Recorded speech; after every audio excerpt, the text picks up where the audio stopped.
네, 아름다운 찬미 감사드립니다. 어떤 분이 하늘에 가면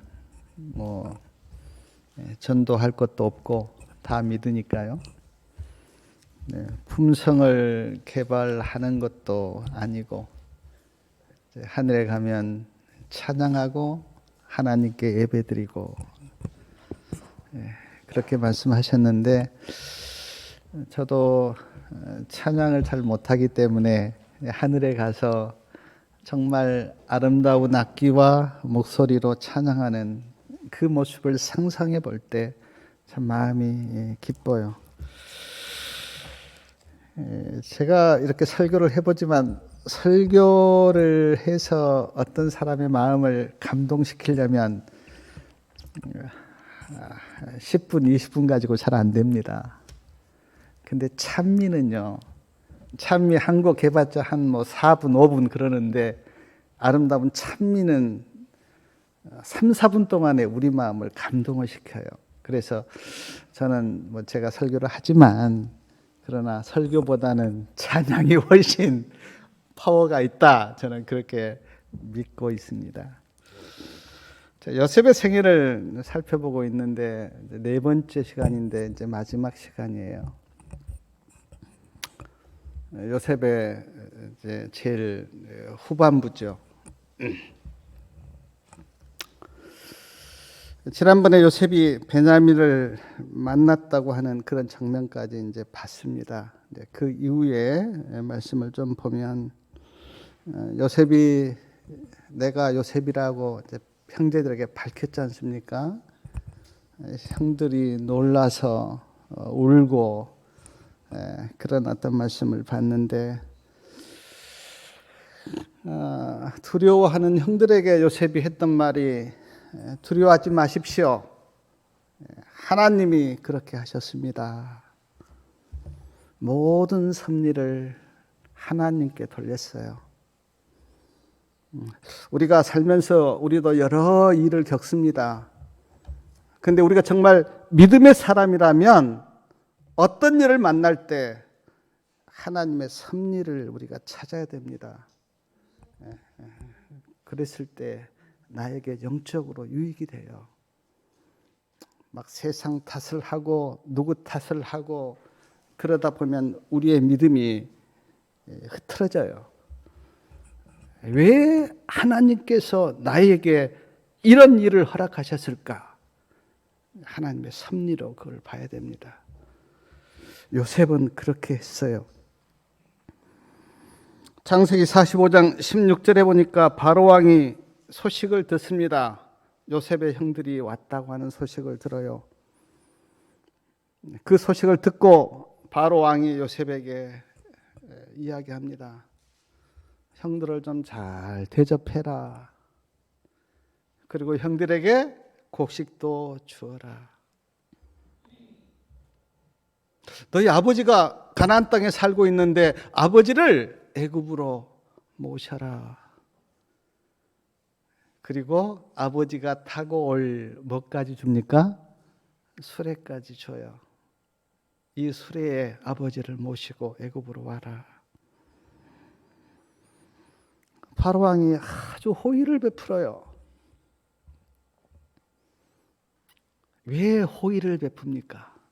바로왕이. 누구 때문에요? 요셉 때문에. 요셉 때문에 바로왕이 형들에게 그리고 가족들에게 호의를 베풉니다. 요셉 때문에. 사랑하는 여러분, 하나님이 우리에게 호의를 베푸셨죠? 은혜를 베푸시고 구원을 허락하시고 호의를 베푸셨는데 누구 때문에 그렇습니까? 예수님 때문에.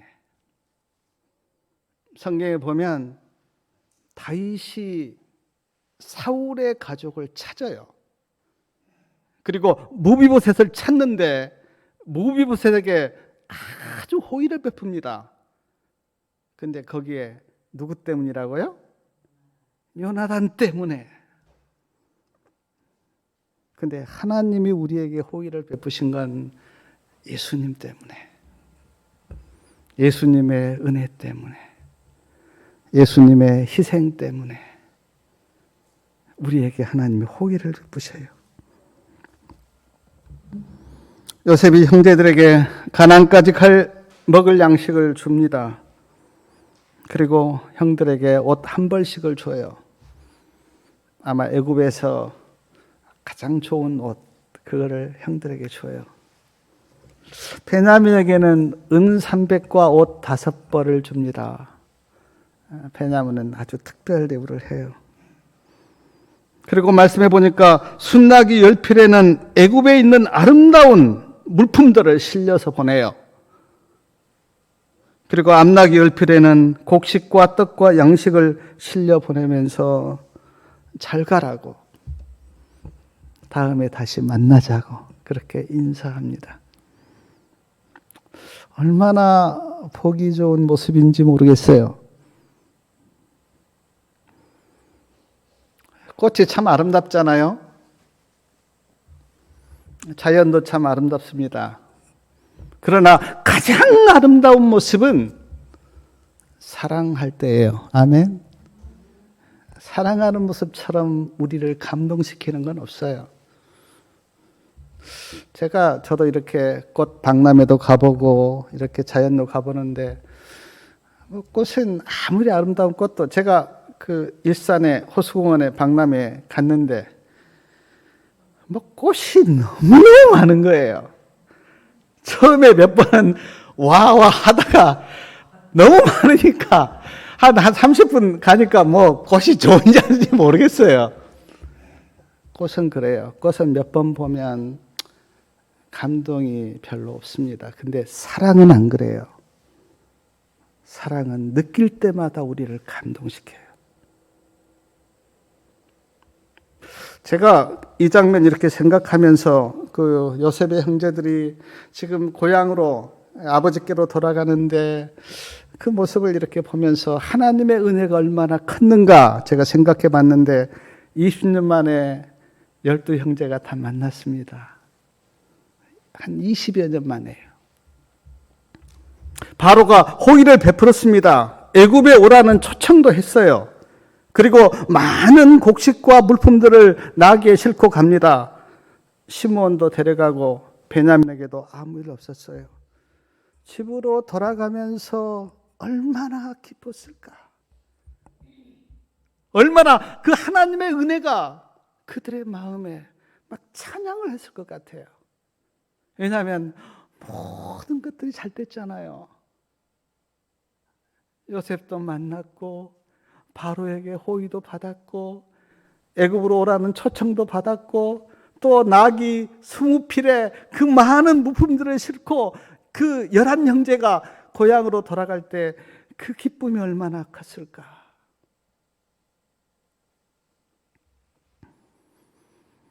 사랑하는 여러분, 우리도 생각해 보면 우리가 받은 은혜와 그 축복이 얼마나 큽니까?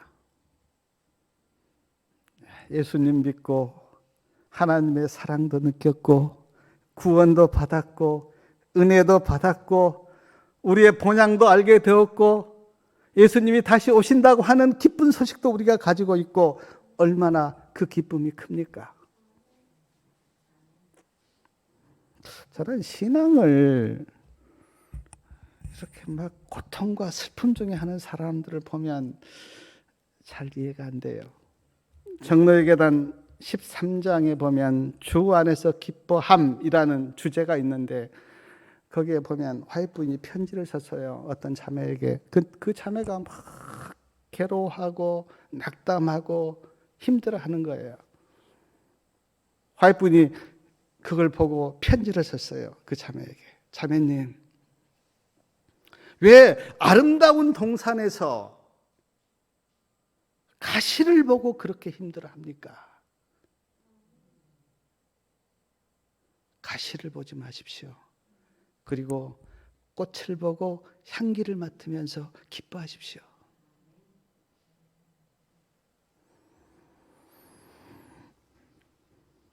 어떤 분들은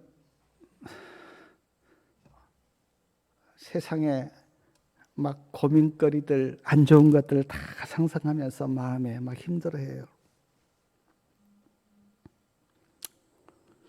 근데 저는 물론 세상은 양면이 있잖아요. 슬픈 면도 있고 기쁜 면도 있습니다. 우리에게도 양면이 있어요.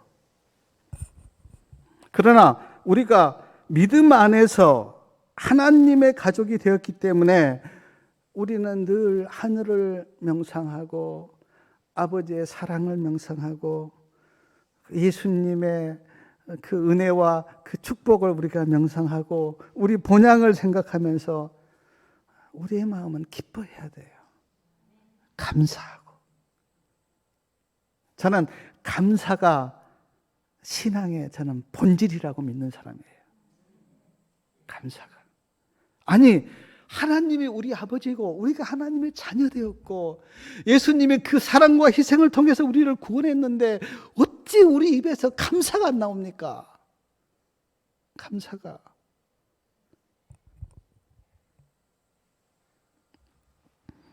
사도 바울이 빌립보서나 이 서신서에 보면 여러 번 기뻐하라고, 주 안에서 기뻐하라고, 그리고 감사하라고.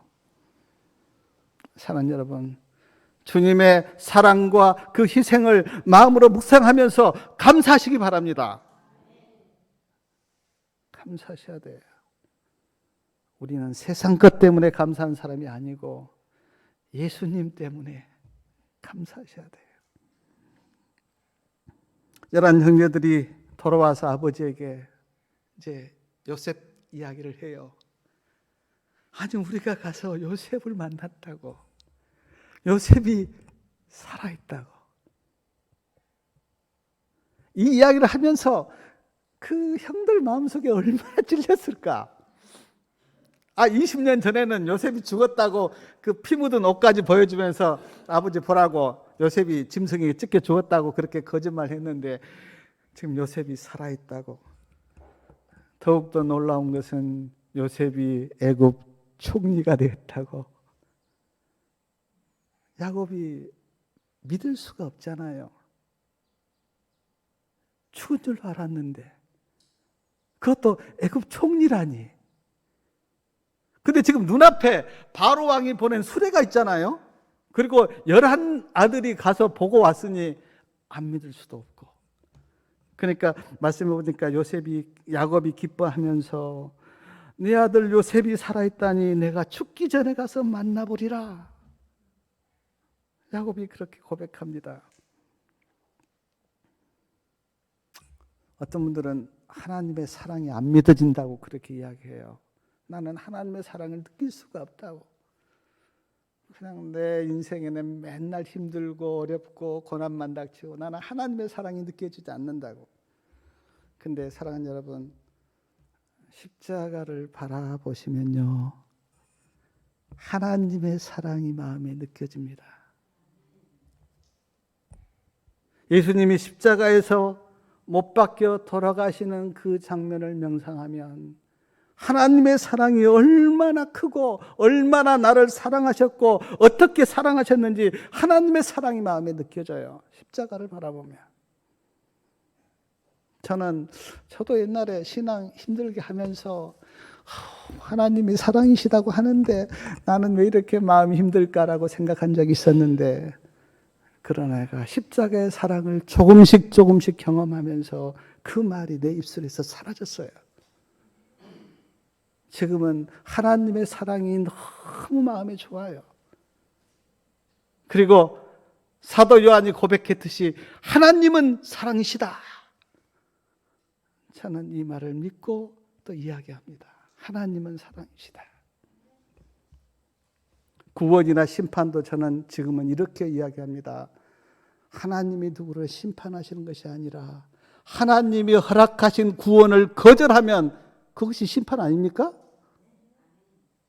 거절하면, 하나님의 사랑을 받아들이지 않으면 그 자체가 심판이고 구원을 잃어버린 거죠.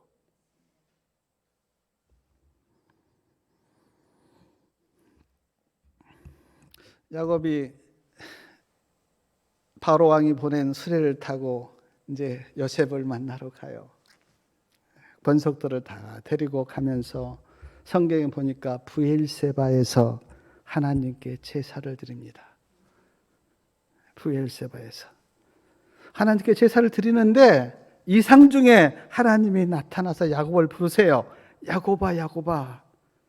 야곱이 대답합니다. 내가 여기 있나이다.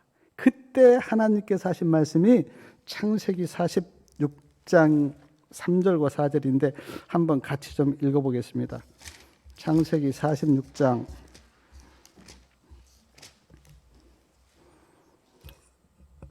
3절하고 4절이요. 2절부터 한번 읽어보겠습니다. 2절부터 4절까지요. 창세기 46장 2절부터요. 밤에 하나님이 이상 중에 이스라엘에게 나타나시고 불러 가라사대 야곱아 야곱아 하시는지라. 야곱이 가로되 내가 여기 있나 하매 하나님이 가라사대 나는 하나님이라 내 아비의 하나님이니 애굽으로 내려가기를 두려워 말라. 내가 거기서 너로 큰 민족을 이루게 하리라. 내가 너와 함께 애굽으로 내려가고 정녕 너를 인도하여 다시 올라올 것이며 요셉이 그 손으로 내 눈을 감기리라 하셨더라. 브엘세바에서 제사를 드리는데 하나님이 나타나셔서 하신 말씀이에요. 애굽으로 가라. 내가 너와 함께 할 것이다. 아브라함에게 말씀하셨고 이삭에게 말씀하셨고 베델에서 야곱에게 하신 그 말씀을 다시 한번 하나님이 하세요. 내가 너와 함께 할 거야. 근데 사랑하는 여러분, 예수님께서 이 땅을 떠나시기 직전에 마태복음 28장에 보면 우리에게도 말씀하셨어요. 내가 세상 끝날까지 너와 함께 할 것이다. 믿으십시오.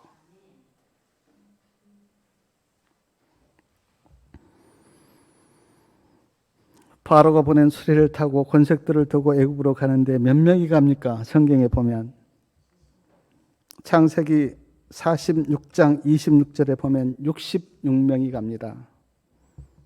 네, 66명을 데리고 가요. 거기에 보면 이름이 다 나옵니다. 뭐 루벤의 아들, 뭐 시몬의 아들, 유다의 아들 다 나와요. 이름이 성경에. 66명이 가고 지금 요셉의 가족이 4명입니다. 총 합치면 몇 명입니까? 70명이에요. 그러니까 야곱의 권속들이 70명이에요. 이 70명이 놀랍게 이제 번성을 하죠. 나중에는 애굽의 고센 땅에 가서 있는데 요셉이 고센 땅으로 아버지 야곱을 만나기 위해서 왔습니다. 요셉과 야곱이 만나 서로 부둥켜 안고 울어요. 막 웁니다. 요셉도 아버지 못 볼 줄 알았는데 지금 만났고 야곱도 요셉 못 볼 줄 알았는데 서로 만났어요.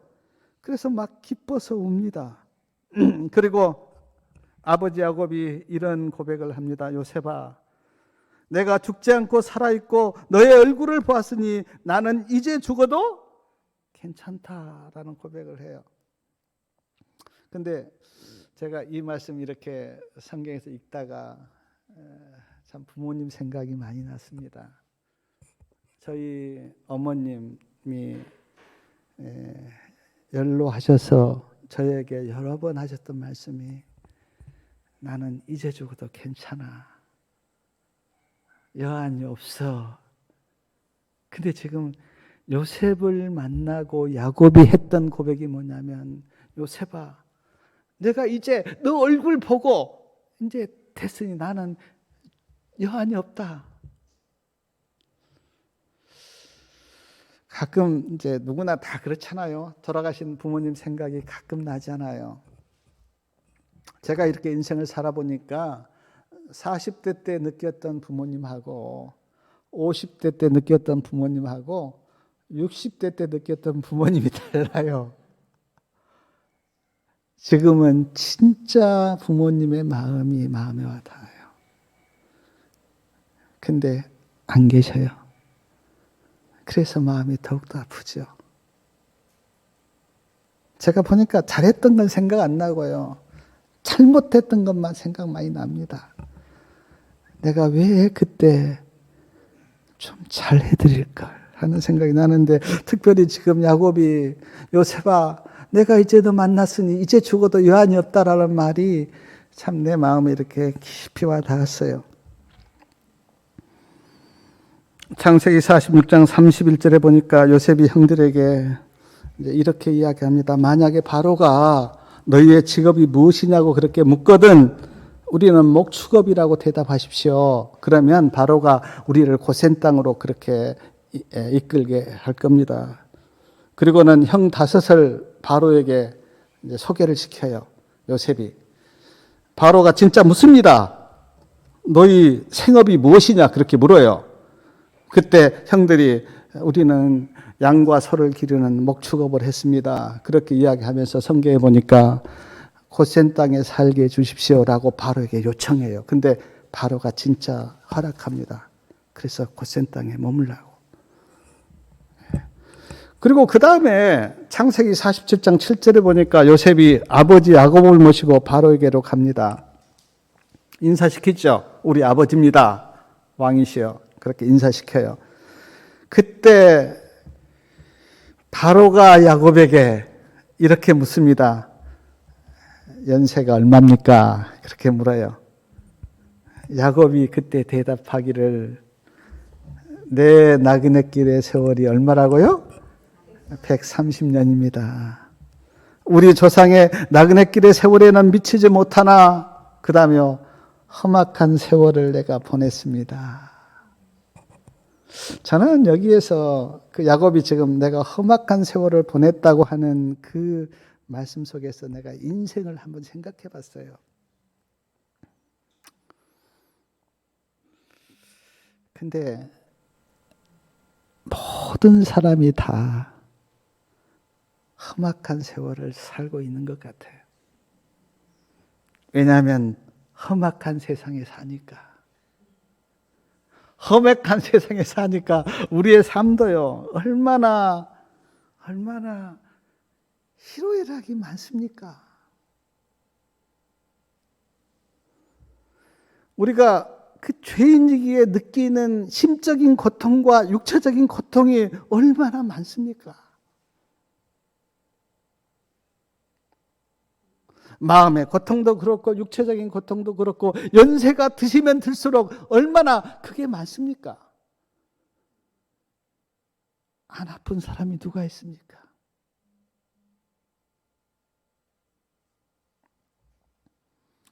저도 제가 그때 브라질 가서 이제 중간에 이렇게 감기 들었거든요. 기침이 저녁마다 기침이 계속 돼요. 그래서 이게 무슨 폐가 안 좋나 하고 걱정을 하면서 하나님께 기도했어요. 하나님, 병원에 가기 전에 하나님께서 치료해 주십시오. 뭐 그러면서 기침하니까 그래서 생각에 브라질 가서 뭐 뭘 빵만 먹고 그래서 이게 몸이 약해져서 폐가 안 좋아졌나 막 이런 생각도 들기도 하고. 근데 우리 모든 사람이 얼마나 마음의 고통과 육체적인 고통을 겪고 삽니까? 제가 인생을 살아보니까요, 기쁜 일은 가끔 있어요. 기쁜 일은. 고민과 슬픔과 아픔은 날마다 있습니다. 인생이 그런 것 같아요. 그래서 제가 기억나는 게 어떤 사람이 설문조사를 했다 그러잖아요. 특히 이제 연세 좀 드신 분에게 지금까지 살아온 인생을 그대로 살겠습니까? 라고 물었는데 거의가 다 대답하기를 안 살겠다. 만약에 내가 지금까지 살아온 인생을 그대로 살라고 하면 나 안 살겠다고. 저도 대답 잘 못할 것 같아요. 어떻게 살아왔는지 모르겠어요. 제가 대답할 수 있는 것은 기쁨보다는 인생의 삶은 고통과 슬픔이 많다. 예수 믿는 것 빼놓고는요, 인생은 별로 기쁨이 없습니다.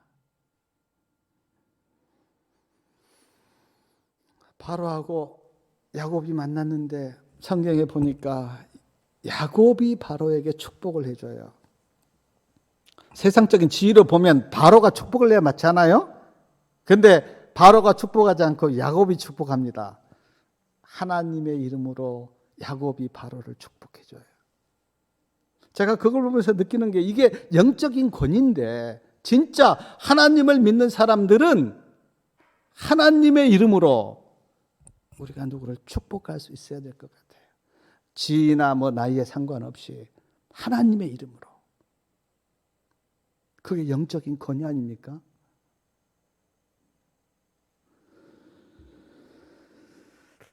기근이 더욱 심해지고요. 곡식을 살 돈이 없는 자는 양을 가지고 갑니다. 그리고 소를 가지고 와서 곡식을 사와요. 짐승도 없는 사람은요, 성경에 보니까 자기를 맡겨요. 자기를. 내가 종으로 되겠습니다. 곡식 좀 주세요. 그리고 어떤 사람은 자기 그 집문서요, 토지를 가지고 와서 맡겨서 곡식을 사옵니다. 제가 그걸 보면서도 사람은 그래 배고프면 굶주려서 배고프기 시작하면 보이는 게 없잖아요. 뭐 토지가 뭔 필요가 있고 뭐 그러겠어요. 그렇게 다 맡기고 이제 곡식을 삽니다. 그래서 애굽은 엄청나게 이렇게 커지지만 그러나 그 속에서 사람들은 많이 힘들어하죠. 그러나 이스라엘 백성들은 요셉의 덕분 때문에 고센 땅에서 큰 어려움 없이 살아가는데 창세기 47장 27절에 보니까 생육하고 번성하였다 그렇게 나와요. 그리고 야곱이요 147세가 되었을 때 요셉을 불러서 환도뼈 밑에 손을 넣고 맹세를 하게 하는데 그 맹세가 뭐냐면 내가 죽거든 나를 어디다 장사해 주라? 우리 조상의 묘, 그 아물의 막벨라 굴 거기다가 아브라함도 묻혔고 또 사라도 묻혔고 이삭도 묻혔고 거기에 묻혀 있는 그곳에 나를 장사해 달라 그렇게 유언을 합니다. 요셉이 그렇게 하겠다고 그렇게 약속해요. 그리고 성경에 보니까 요셉이 두 아들 뭡니까? 므낫세와 에브라임을 데리고 이제 아버지에게 와서 인사하는데 요셉이 먼저 인사하고요. 그다음 므낫세와 아브라함을 아버지 야곱 앞에 세우는데 이제 오른손 쪽에는 므낫세를 세우고 왼손 쪽에는 에브라임을 세워요. 그리고는 아버지 내 이 두 자녀에게 축복해 주십시오. 그렇게 요청해요. 근데 야곱이 손을 어떻게 합니까? 손을 어긋맞게 이렇게 하는 거예요. 이렇게 주고 오른손을 에브라임 머리에다 대고 왼손을 므낫세 머리에 대는 거예요. 그러니까 성경에 보니까 요셉이 아버지 저기 오른쪽이 므낫세고요.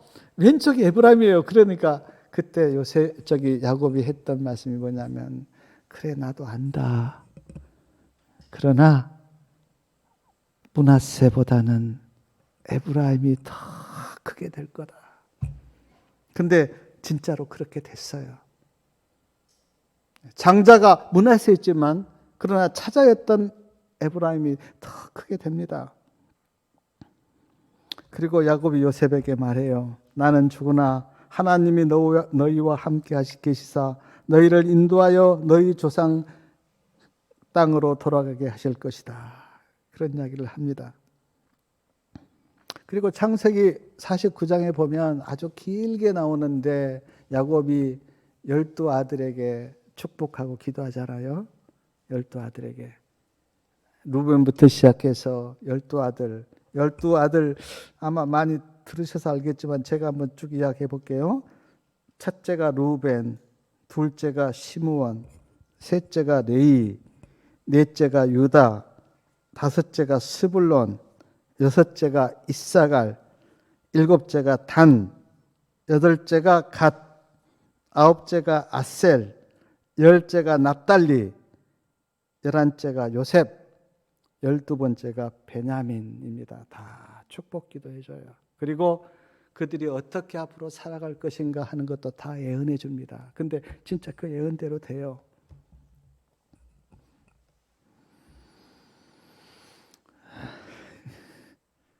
그리고 아버지는 이제 야곱이 죽지요.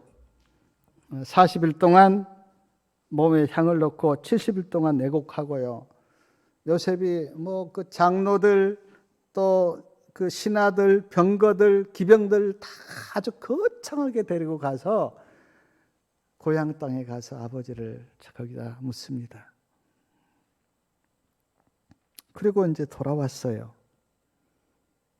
근데 창세기 50장 가면 또 한 번 요셉이 우는 장면이 나오는데, 어느 장면에서 요셉이 우냐면요, 아버지를 장사하고 돌아왔는데 그 말씀에 보니까 형들이 요셉에게 기별을 보내요. 근데 그 기별이 뭐냐면, 아버지 야곱이 돌아가시기 전에 유언을 했는데, 그 유언이 뭐냐면, 아버지가 돌아가시고 아버지가 안 계실 때라도 요셉에게 너희 형들이 그 지난날 지었던 그 죄에 대해서 다 용서하고 사이좋게 살라고 하는 유언을 했다는 그 기별을 요셉에게 보내면서, 요셉이 이제 그 기별을 다, 그 편지인지 모르겠는데 뭐 사람을 통해서 보냈는지 모르겠는데 그 기별을 듣고 요셉이 울어요.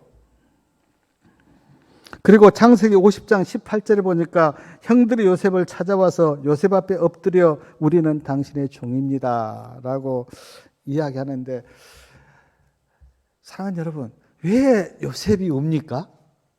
지금 여기서 우는 울음은요, 그 전에 막 만나서 기뻐서 우는 울음하고 틀려요. 그런데 왜 요셉이 여기서 웁니까? 네?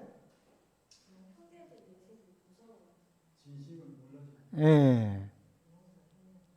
그러니까 요셉의 마음속에는 다 형들 다 용서하고 사랑하고 그렇게 사는데, 지금 형들은 두려워서, 혹시 이제 아버지 돌아가셨으니까 요셉이 우리에게 복수할까 봐 두려워서 막 하는 그 형들의 모습을 보고 요셉이 울어요.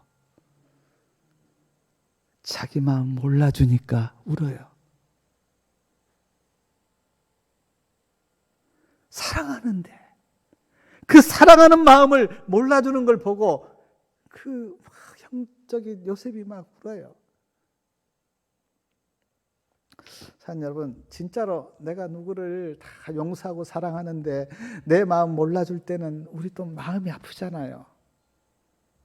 그런 것처럼 지금 요셉이 정말 나는 다 용서하고 형들을 한 가족처럼 그렇게 대하고 싶고 그렇게 살고 싶은데 형들이 두려워하는 그 모습을 보면서 요셉이 눈물을 흘려요.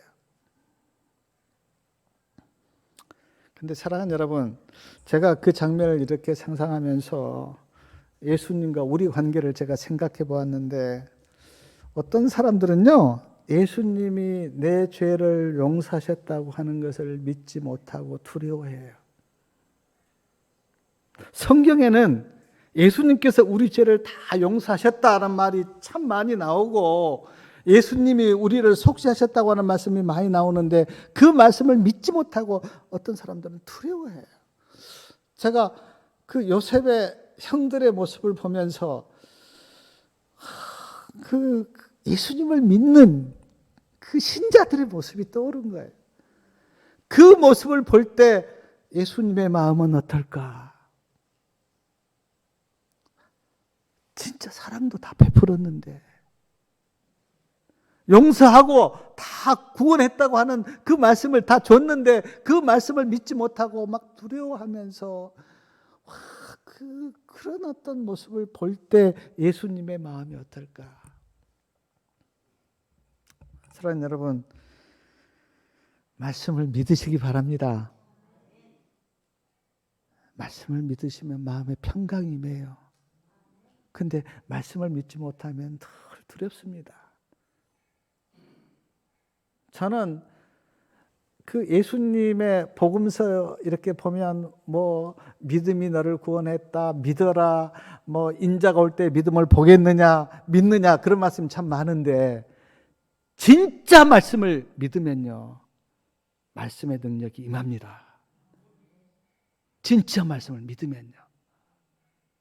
예수님의 사랑을 믿고 예수님의 말씀을 믿고 예수님의 언약을 믿고 예수님의 희생을 진짜 믿으면요, 내 마음속에 두려움이 없어요. 근데 믿지 못하면 마치 요셉의 형들처럼 믿지 못하면 두려워요. 지금 요셉의 형들이 막 두려워하면서 막 아버지 유언을 그 요셉에게 보여주면서 아버지가 이렇게 유언했다고, 절대 형들에게 복수하지 말라고 그렇게 유언했다고 그 기별을 보내면서 그들이 와서 절하지 않습니까? 우리는 당신의 종입니다. 요셉의 마음은 전혀 그렇지가 않는데, 다 용서하고 사랑하는데 믿지 못하니까 주님의 마음을 그들이 모르니까, 하나님의 마음을 그들이 모르니까. 제가 좀 안타까운 게 어떤 분들은 성경을 보면서도 하나님의 마음을 몰라요. 하나님의 마음을. 그러니까 신앙이 아주 잘못되죠. 그래서 제가 언제부턴가 저는 늘 성경에서 가장 초점을 둔 게 뭐냐면 하나님의 마음이에요. 하나님의 마음이 어떤가. 근데 그 하나님의 마음을 내가 이렇게 알아가면서 내 마음속에 얼마나 감격과 기쁨이 넘치는지 모릅니다. 아, 내가 믿는 하나님이 이렇게 좋으신 분이고 이런 분이구나. 그게 막 가슴에 밀려오니까 신앙이 너무너무 행복하고 좋은 거예요. 하나님의 마음을 몰랐을 때는 이 신앙이 꼭 뭔지 뭐 어떤 그 갈필도 못 찾겠고 그냥 하기는 하는데 뭔지 모르겠고, 하나님의 마음을 아셔야 돼요. 말씀을 읽을 때 그냥 이거를 문자나 그렇게 읽지 마시고 이 말씀 속에 들어있는 하나님의 마음을 우리가 읽어야 돼요. 그러면 성경이요, 너무나 좋습니다. 그리고 너무나 행복해요. 마치 우리가 뭐 부모님 마음 몰랐을 때 자식 어떻습니까? 그리고 부부가 우리가 사는데 서로 남편이나 부인 마음 몰랐을 때 우리 그 부부 관계가 어때요? 신앙도 마찬가지예요. 하나님의 마음 모르면 신앙 관계가 그게 안 됩니다. 근데 그 마음을 우리가 읽어가면 그때부터 진짜 내 신앙에 그렇게 참 신앙이 돼요.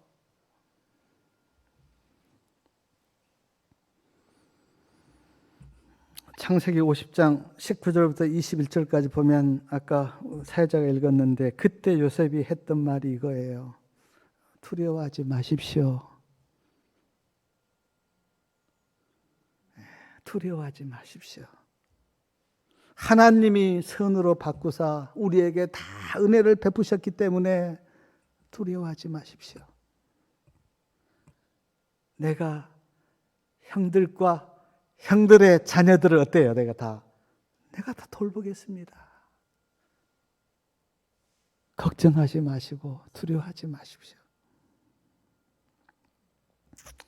그리고 창세기 50장에 보면 요셉이 유언을 또 합니다. 어떤 유언을 하냐면, 나는 이렇게 죽지만 분명히 하나님이 말씀하셨습니다. 이 백성들을 이끌고 어떻습니까? 저기 애굽에서 나갈 것을 말씀하셨기 때문에 그 말씀이 이루어질 겁니다. 약속하신 땅으로 하나님께서 이스라엘 백성들을 인도하실 때 뭘 가지고 나가십시오? 내 뼈를 가지고 나가십시오. 그렇게 유언해요. 근데 한번 말씀 좀 찾아보십시오. 출애굽기 13장 19절 한번 말씀 좀 한번 읽어보십시오. 출애굽기 13장